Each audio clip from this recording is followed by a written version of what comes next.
이어지는 발표는 유로 모니터 문경선 총괄연구원께서 함께해 주시겠습니다. 단상으로 모실까요? 여러분 환영해 주시기 바랍니다.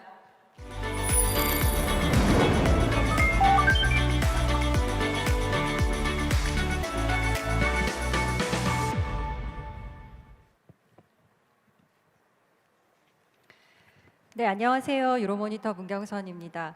앞에 세션들이 너무 재밌게 들었는데 이렇게 내용들이 정말 긴장 안 하고 들을 수 없을 만큼 우리 모두 다 정신 똑바로 차려야 된다라는 내용을 얘기를 해주셔서 이번 세션에서는 뭐 진출 전략이라고 말씀드리기에는 조금 거창할 수는 있지만 조금 그래도 편안한 마음으로 너무 두 번째 세션에서 좀 긴장을 많이 하셨다면 조금 편하게 들어주셔도 좋을 것 같습니다.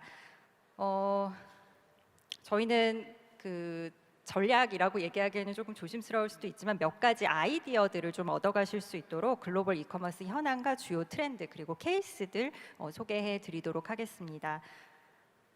저희가 오늘 만든 발표 자료는요, 모두 저희가 유료로 판매하고 있는 자료들로 구성이 되어 있어서 오늘 이 세미나 이외에 다른 상업적인 목적으로는 활용하실 수 없다는 안내 문구를 저희가 항상 세미나마다 안내 드리고 있어서 양해 말씀 좀 부탁드리고요.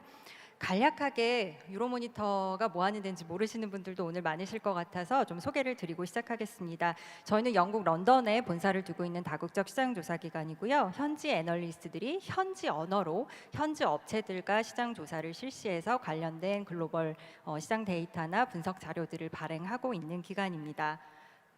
그래서 지금 보시는 것처럼 30여 개의 FMCG 산업군에 대한 자료를 발행하고 있는데 오늘 이 발표 자료 들어보시면 유로모니터가 어떤 걸 하고 어떤 자료들을 발행하고 있는 회사인지 쉽게 이해하실 수 있을 것 같습니다.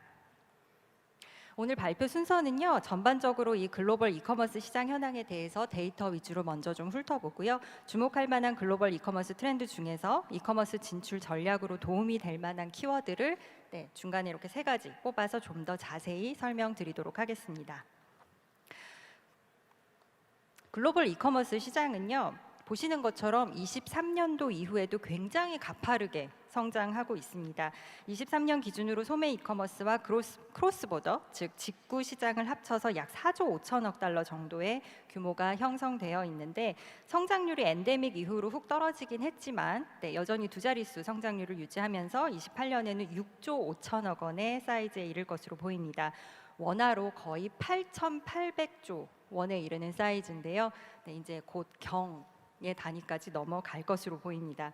국가별 향후 성장률을 쪼개 보더라도 독일, 일본, 싱가포르, 대만 정도가 향후 5년 동안 최저 성장률임에도 불구하고 5%에서 6% 정도 연평균 성장을 할 것으로 예상이 되고요. 한국은 8% 정도 수준으로 성장을 할 것으로 보이고 이미 엄청난 이커머스 시장 규모를 갖고 있는 미국이나 중국 같은 경우에도 향후 연평균 9%에서 10% 정도 수준의 성장률을 계속 유지할 것으로 보입니다. 이 중에서 특히 해외 직구에 요즘 다들 오늘 주제도 주제이니만큼 관심이 뜨거우셔서 주요 국가의 해외 직구 성장률만 좀 따로 떼서 보여드리면 지금 검은색 라인에서 한국이 23년도에 수직 상승하신 걸 보실 수 있고요. 중국을 제외하고 미국과 주요 아시아 국가들도 지금 지속적으로 10% 이상의 높은 성장률을 유지할 것으로 보입니다. 중국은 상대적으로 주변 국가들보다는 자국민들이 활용하는 그 직구에서는 일반 리테일 이커머스보다는 낮은 성장률을 보이고 있긴 하지만 그래도 직구에서도 7%에서 8% 정도 수준의 성장률을 계속해서 유지하면서 이 국경 없는 글로벌 이커머스 전쟁은 당분간 계속될 것으로 보입니다. 글로벌 이커머스 시장을 품목별로 한번 쪼개 봤는데요. 지금 대표적으로 10가지 카테고리, 주요 카테고리는 지금 가지고 계신 자료 참고하시면 좋을 것 같고요. 온라인으로 들으시는 분들은 추후에 QR코드 통해서 자료 다운받으실 수 있습니다. 일부 품목의 합으로만 지금 시장 규모를 나타낸 거라서 앞서 보셨던 시장 규모랑은 좀 차이가 있으실 수 있습니다. 그래프상에서 지금 컬러별로 변화되는 양상을 보시면 식음료와 반려동물이 그동안 가장 많이 성장을 했고요. 향후 5년 동안에도 크게 다른 카테고리와 차이가 있는 건 아니지만 그래도 8%대로 연평균 가장 높은 성장률을 유지할 것으로 예상됩니다. 그 다음으로는 주황색 차트인 가전 전자제품이 이커머스 시장 내에서 금액 기준으로는 가장 많은 포션을 차지하고 있는데도 성장률 면에서도 식음료 다음으로 가장 높은 성장률을 유지할 것으로 보입니다. 근데 식음료나 가전 같은 경우에는 글로벌 시장에서 어쩌면 이제 오프라인에서 온라인으로 사실 가장 마지막에 넘어갈 것 같다. 어쩌면 넘어가기가 힘들 수도 있다라고 생각했던 카테고리들인데 그 카테고리들이 지금 온라인에서 가장 빠른 성장을 보이고 있는 만큼 그만큼 이커머스가 이제 못할 게 없다라는 얘기일 수 있겠습니다. 글로벌 이커머스 기업 순위 한번 보시면요. 1위부터 3위까지 지금 탑 순위 아래로는 데이터가 굉장히 복잡해 보이긴 하죠. 영원한 승자는 없다라는 얘기고요. 아마존과 알리바바가 계속 지금 엎치락뒤치락 하다가 코로나 이후로는 아마존이 1위를 계속해서 유지하고 있고 그동안 크게 상승했던 이 핀두오두오는 23년에 바이트댄스의 순위가 밀리긴 했지만 태물을 등에 업고 여전히 글로벌 시장에서 선전하고 있습니다. 지금 보시는 것처럼 글로벌 이커머스 기업 순위가 사실 되게 복잡해 보이지만 또 알고 보면 굉장히 단순한 구조이기도 한데요. 결국 미국과 중국의 싸움이라고 할 수 있겠습니다.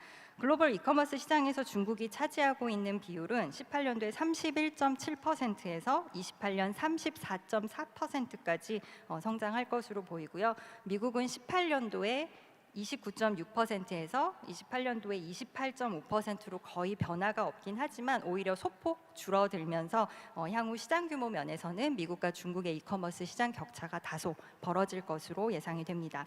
한국의 경우는 덩치 면에서는 아직이고요. 28년도에 3.5% 수준을 겨우 유지할 것으로 보입니다.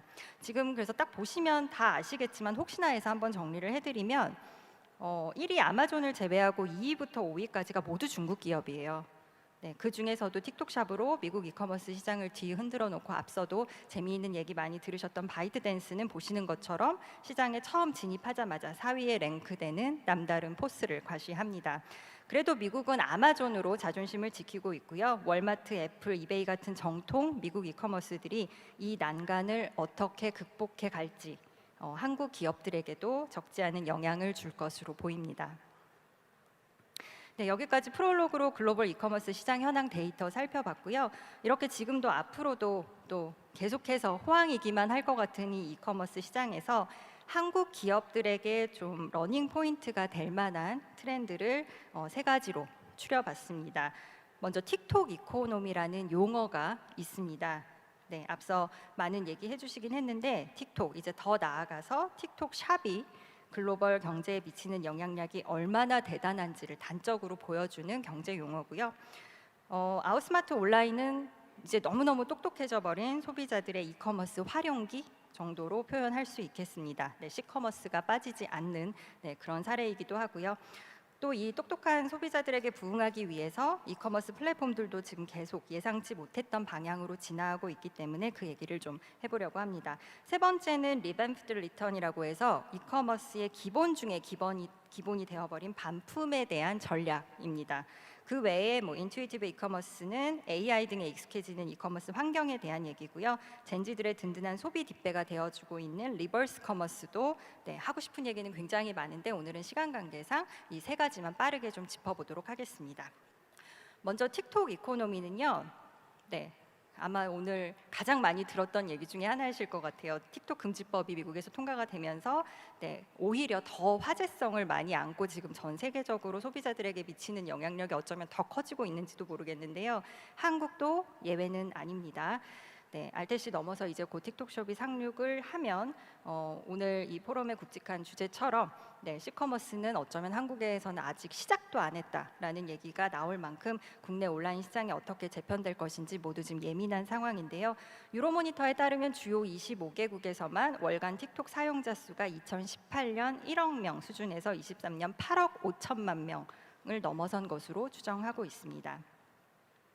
2020년 세계 24%의 유저만이 틱톡을 사용했지만 이제 23년에는 전 세계 43%가 이 소셜 미디어를 활용하게 됐을 정도로 글로벌 시장에서는 틱톡이 SNS를 넘어서 새로운 영역으로 확대하는 것에 다들 감탄도 하고 있지만 위협으로 받아들이고 있기도 하죠. 그 성장률은 전에 없던 기록인 두말할 나위가 없습니다. 실제로 인스타그램을 제외하면 지금 보시는 것처럼 시장에서 대부분의 SNS는 그 플랫폼 유저 비율이 계속해서 떨어지고 있는 상황입니다.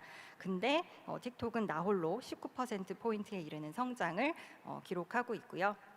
2020년 바이트댄스 플랫폼은 소비자들에 의해서 이제 크리에이트된 콘텐츠를 그 콘텐츠로 구매를 자극하는 것 외에 자체적인 소매 이커머스로 전환하면서 수익 창출을 시작을 했습니다.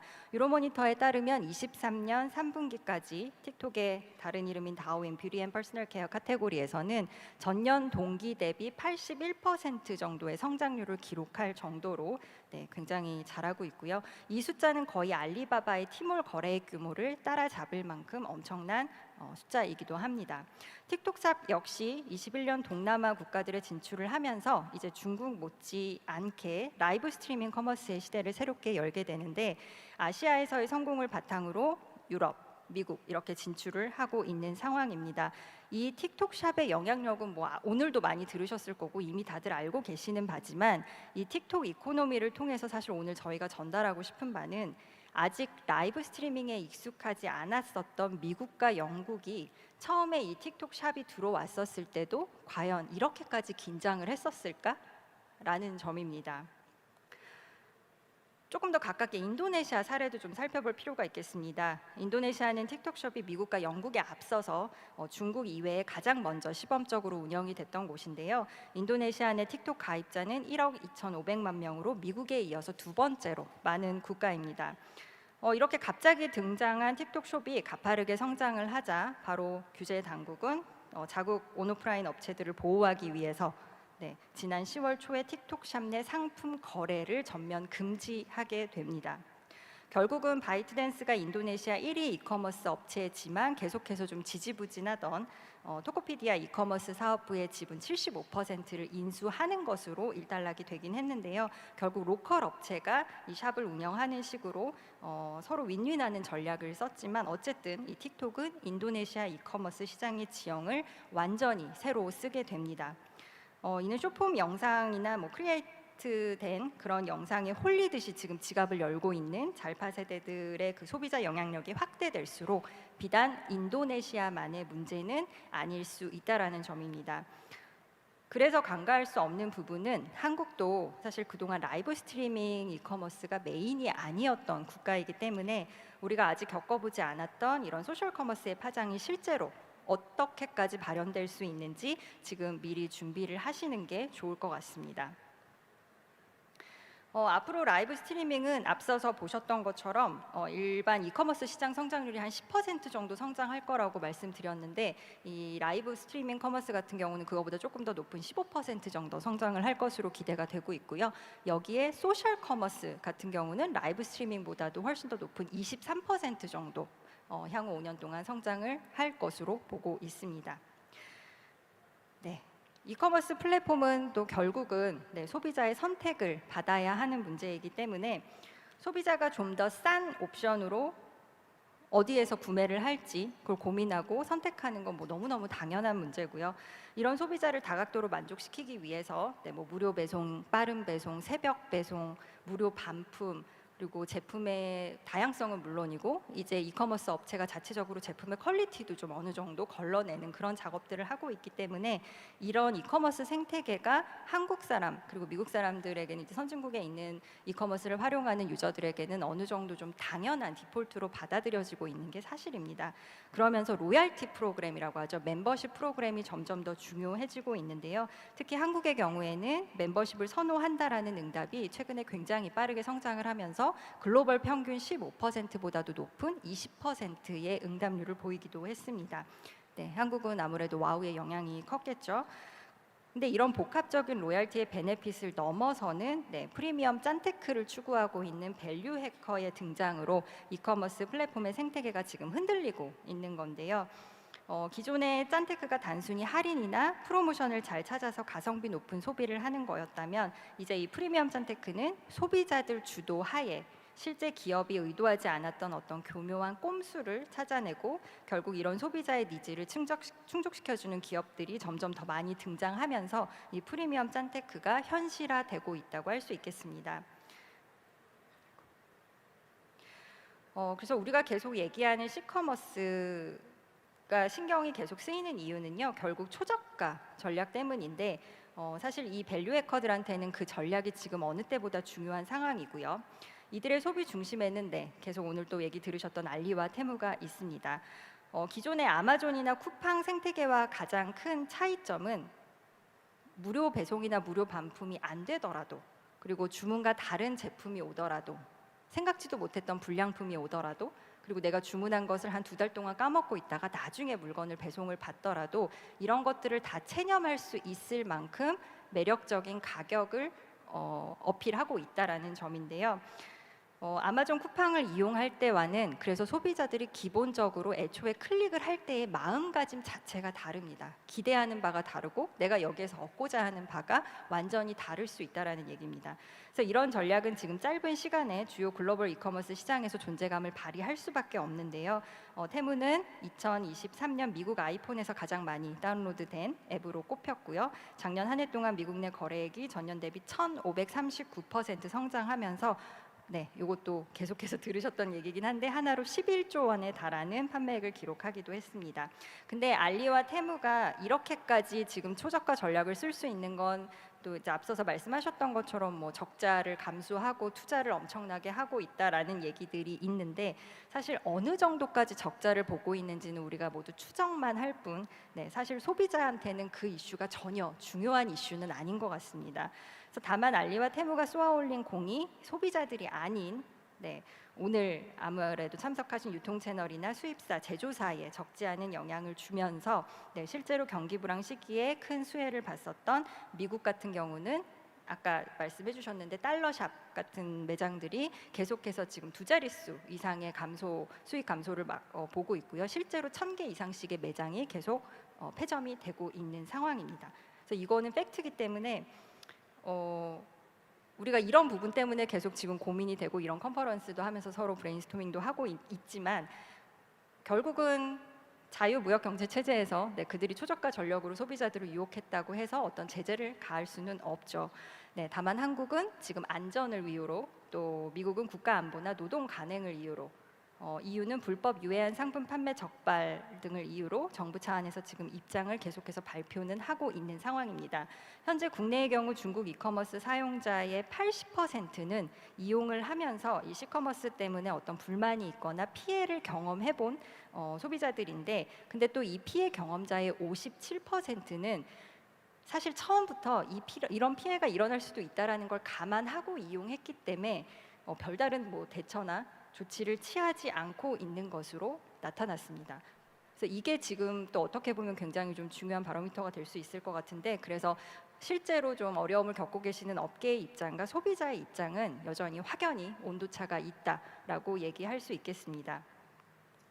근데 오히려 또 그런 점에서 봤을 때 업계도 그렇게 걱정할 만한 일은 아닐 수도 있다라고 말씀을 드리고 싶은데, 이게 지금 세션 2에서 나왔던 얘기랑은 전혀 다른 얘기라서 좀 의아하실 수도 있지만 이제 다각도의 좀 입장들을 들어보시면 좋을 것 같고, 그래서 저는 좀 오늘 오신 분들한테 희망을 드릴 수 있으면 좋을 것 같습니다. 우선은 장기적으로 침투율을 높인다거나 이들이 목표하는 바는 계속해서 설명해 주신 대로 다양한 이유들이 있겠지만, 어쨌든 가격이나 수수료 인하 정책이 장기간 계속될 수는 없다라는 점, 그리고 마켓플레이스 판매자 역시 아마 여러분들이겠죠. 장기간 그들이 원하는 가격을 계속해서 맞출 수는 없다. 그리고 가격을 낮추더라도 그들의 지원을 언제까지 받을 수 있을지도 사실 의문이기도 하고요. 결국은 유저 확대 이후의 비용 부담이 고객에게 전가가 되거나 아니면 마켓플레이스에 참여하는 제조사나 유통사들에게 전가가 될 수 있다라는 점, 그래서 길지 않은 시간에 사실 이런 부분들이 현실화될 수밖에 없습니다.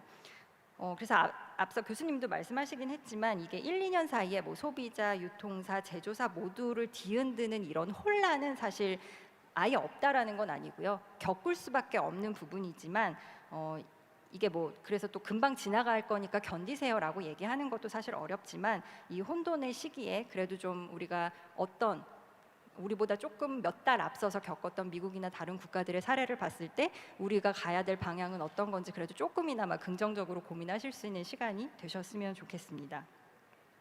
그래서 한국보다 앞서서 액션을 취하고 있는 미국의 경우에는 예를 들면 지금 미국 패션 이커머스 카테고리만 좀 따로 떼서 봤을 때 지금 그래프상으로 보시면 아마존은 2위와 격차가 굉장히 커서 제가 한 그래프 안에 표현을 못했어요. 그래서 지금 아마존 같은 경우에는 21년도에 점유율이 41%, 22년도에 43%, 지난해에는 47%로 꾸준히 증가하고 있는 반면에 쉐인이 21년 9위에서 22년도에 2위로 단번에 치고 올라오긴 했지만 23년 점유율은 지금 정체 상태이긴 합니다. 월마트도 21년 대비 23년도에 점유율이 크게 증가했고요. 알리테무가 포함되었을 것으로 추정되는 기타 등등 아더스 카테고리는 22년도, 23년도 각각 16%씩 그래도 꽤 크게 감소하고 있는 상황입니다. 이런 미국 이커머스 상황에 대해서 저희 시카고 오피스의 바포일러 유통부문 총괄에게 좀 분석을 부탁을 했는데요. 어떤 패셔너블한 아이템에 있어서는 사실 말도 안 되게 다양한 품목과 초저가 전략을 쓰고 있는 이 쉐인과 테무가 화려한 퍼포먼스를 지금 보이고 있는 건 사실 부인할 수 없는 사실이지만 아마존과 월마트는 기본적인 생필품 개념의 의류 이커머스 쪽에서 여전히 견고한 성장을 하고 있다라는 걸 강조하고 있습니다. 시커머스가 사실 치고 나가는 속도가 이미 현지 소비자들에게 잘 맞춰져 있는 기존 정통 플랫폼들을 위협하는 게 과연 카테고리를 다르게 봤을 때 언제까지 가능할 것인지에 대해서 좀 의문을 가질 필요가 있는데요. 그 넘어설 시커머스가 정통 이커머스 플랫폼을 넘어설 수 없는 이유로 우선 아마존의 빠른 배송을 능가하는 것은 미국 내에서는 애초에 불가능하기 때문에 그래서 알리 같은 경우는 아예 진입조차 지금 고민하지 않고 있다라는 얘기도 하셨는데 테무와 쉐인에게서는 결국 사도 그만, 안 사도 그만 그 이상을 기대하기는 어렵다라는 겁니다. 그래서 처음에는 밸류 해커들이 바짝 관심을 받긴 했지만 이 사도 그만, 안 사도 그만 혹은 제품에 대한 개런티가 안 되는 그런 소비가 계속해서 반복이 된다면 결국은 경기 불황에서 불필요한 소비를 줄여야 하는 밸류 해커들에게는 더욱 부정적인 영향을 미칠 수도 있다라는 분석을 하고 있습니다. 따라서 미국의 로컬 플레이어들은 본인이 잘할 수 있는 것에 더 투자하는 전략을 지금 펴고 있는데요. 아마존은 원래 잘했던 소형 가전이나 책, 음료, 상온식품 위주로 포트폴리오를 계속해서 확대해 나가고 있고요. 한국에서 이제 KC 인증을 들고 나온 것처럼 이들은 생필품의 국내 정품, 안전성이 검증된 제품을 유통한다라는 것을 더 강조하고 있습니다. 그리고 월마트의 경우에는 예전에 아마존이 처음 미국에 진입하면서 월마트가 굉장한 위협을 느꼈었을 때 그때의 경쟁에서도 살아남기 위해서 프레시푸드나 데일리푸드로 승부를 걸었었죠. 그렇게 미국 소비자의 90% 이상이 월마트 스토어 10마일 이내에 거주할 수 있도록 클릭 앤 컬렉트 풀필먼트 전략, 즉 월마트 커브사이드 시스템에 더욱 투자를 하는 것으로 시커머스 침공에도 사실 크게 영향을 받지 않을 거다라고 자신을 하고 있는 상황입니다. 동남아 시장은 데이터상으로 보시면 미국과는 조금 차이가 있습니다. 주요 패션 업계의 로컬 이커머스 플랫폼들의 점유율이 지금 보시면 확연히 줄어들고 있고요. 기타 항목은 알리, 테무, 틱톡 영향으로 지금 가파르게 성장을 하고 있는 것으로 보입니다. 그래서 23년에만 말레이시아의 기타 등등 아더스는 27%, 싱가포르는 30%나 넘게 성장을 했습니다. 그래서 수치상으로 보면 싱가포르나 말레이시아가 지금 한국보다 이 시커머스의 침공이 훨씬 더 심각하구나라고 생각이 들기도 하는데 사실 동남아 같은 경우는 중국의 영향을 원래 많이 받고 있던 시장이기 때문에 한국만큼 지금 이 시장의 상황을 그렇게까지 심각하게 받아들이지는 않는 것으로 보입니다. 이미 싱가포르에서 높은 점유율을 갖고 있는 이커머스 플랫폼 라자다도 결국 중국 기업이고요. 쉐인의 경우에는 본사가 싱가포르에 있어서 더더욱 시커머스라고 인식을 하기보다는 저가 제품을 파는 어떤 다른 특성의 로컬 이커머스로 인식을 하는 트렌드가 보이고 있습니다. 그래서 저희 싱가포르 오피스의 동남아 유통시장을 분석을 하는 히로미 리서치 매니저에게 또 분석을 좀 부탁을 했더니 그 다른 특성의 이커머스라는 게 품질에 대한 신뢰, 소비자와의 약속, 배송에 대한 투자와는 방향성이 완전히 다르다고 판단을 하기 때문에 이걸 위협이라고 보기보다는 거기에서 오는 그 차별성을 명확하게 강조하는 것으로 더욱 정통 플랫폼들의 베네핏을 취할 것으로 보인다라고 분석을 했습니다. 그래서 이게 제품 카테고리별로 또 소비자의 소구 포인트에 따라서 사실 해외 직구에 대응하는 그 규제나 국내 업체의 대응 전략도 사실 다르게 접근을 해야 되는데 이 C커머스라는 용어처럼 국내에서 좀 현실적으로 우려하는 것이 해외 직구가 아니라 중국 직구라는 것을 정부도 기업들도 소비자들도 좀 늘 상기를 할 필요가 있겠습니다.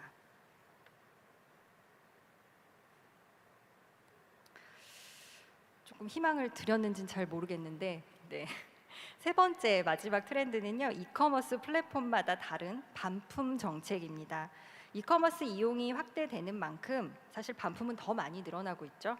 네, 미국 기업의 국가 소매 연맹 내셔널 리테일 페더레이션은 반품 비율은 꾸준히 증가해서 2020년도에 11% 수준에서 22년 16%에 이르는 것으로 보고되고 있습니다. 그래서 소매 업체는 이로 인해서 8,160억 달러의 비용을 추가적으로 지불을 하고 있는 것으로 보고됐는데요. 그동안 그래서 업체들은 사실 소비자로 하여금 반품을 좀 어렵게 하기 위해서 반품 가능한 장소를 아예 줄이거나 없애거나 또는 반품에 대해서 다시 소비자들이 스스로 재고해 볼 수 있도록 하기 위해서 지속 가능성에 대한 메시지도 일부러 전달을 하기도 했었습니다. 즉 회사들은 이 반품이 고객 충성도 형성에 매우 중요하다라는 것 자체를 이해를 잘 못하고 있었고요. 그리고 이 부분을 무심코 배제를 하고 있었다면 이 이커머스 전쟁의 시대에는 그 풍경이 달라져야 하겠습니다. 반품은 더 이상 그림자가 아니고 고객 전략의 핵심 요소로 자리를 잡으면서 이제 아예 구매 방식부터 변화를 주고 있는 겁니다. 예를 들면 지금 구매할 때 돈을 내는 게 아니라 아예 구매 확정을 한 후에 돈을 지불을 하는 BNPL이라고 얘기를 하죠. Buy Now, Pay Later 제도를 도입을 하거나 아마존의 Prime Try Before You Buy 이런 멤버십 혜택이 사실상 지금 증가하고 있는 건데요. 이 BNPL은 2019년 이후에 미국에서만 50배 이상 성장을 했습니다. 또 의류 이커머스 같은 경우에는 워낙에 사이즈 때문에 반품 비율이 높잖아요. 그래서 애초에 구매를 할 때 좀 고민되는 사이즈들 여러 개를 한꺼번에 구매를 해서 직접 입어보고 나한테 핏이 맞는 걸로 최종 선택을 하고 나머지는 자연스럽게 반품을 할 수 있도록 의류 이커머스들은 그런 제도들을 실제로 적용을 하고 있습니다. 업계는 이제 반품을 수익 감소 요인이 아니라 고객의 충성도를 높일 수 있는 요소로 인식을 하는 그런 마인드셋 전환이 어느 때보다 중요해진 건데요. 소비자는 이제 제품뿐만 아니라 구매 과정에서 일어나는 모든 경험들을 다 가치를 부여하고 있기 때문에 이는 앞으로도 점점 더 중요해질 것으로 보입니다. 저희 디지털 컨슈머 서베이에 따르면요, 복수응답을 이제 총합으로 해서 그걸 100으로 다시 정리를 한 비율인데 온라인 쇼핑 시에 선호하는 반품 형태로 글로벌에서는 왼쪽 보시면 우편, 즉 택배 반품과 직접 매장에 방문을 해서 반품하는 것에 대한 선호도가 거의 비슷하게 나타나고 있습니다. 근데 한국 경우에는 확연히 다를 수밖에 없죠. 택배 반품이 압도적으로 높고요. 두 번째가 별도 포장 없이 근처 편리한 장소에 드랍오프하는 것을 선호하는 것으로 나타났습니다. 여기에서 별도 포장 없이 라는 단어가 이 향후 이커머스 반품 전략에 굉장히 중요한 키워드가 될 것으로 보이는데요. 실제로 글로벌 조사에 따르면 많은 소비자들이 반품을 하기 위해서 별도로 상자를 따로 구매를 하거나 준비를 해야 되는 그런 경험을 하고 있습니다.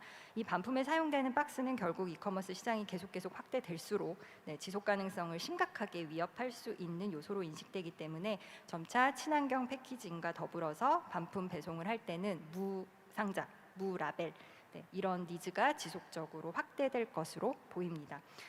대표적으로 혹시 아시는지 모르겠는데 미국의 반품 전문 에이전시라고 해야 될까요? 해피 리턴즈라는 회사가 있어요. 그래서 그 회사는 90%의 미국인들이 해피 리턴 로케이션, 그 바라고 표현을 하는데 그 바로부터 10마일 이내에 모두 다 거주할 수 있도록 이 반품 장소를 설치를 함으로써 포장 없는 무료 반품을 생활화하도록 하겠다라는 것을 실제로 실천을 하고 있습니다. 또 유럽 24개국에서 영업하고 있는 독일의 온라인 패션 리테일러 About You라는 회사는요, 편리한 반품을 위해서 표준 30일 반품 정책을 100일로 연장하는 특단의 조치를 취했습니다. 그리고 지역 락커 업체랑도 협업을 해서 아예 구매한 물건을 배송할 때 반품 스티커를 같이 보내주는 거예요. 그리고 근처 락커 위치에 대한 정보를 같이 알려주는 식으로 서비스를 제공을 하고 있습니다. 마지막 케이스로 익숙하신 미국의 가전 유통업체인 베스트바이는요, 일부 대형 매장을 아예 개조를 하거나 폐점을 해서 반품된 제품만 따로 판매하는 10개의 리퍼비쉬 매장을 새로 오픈을 합니다.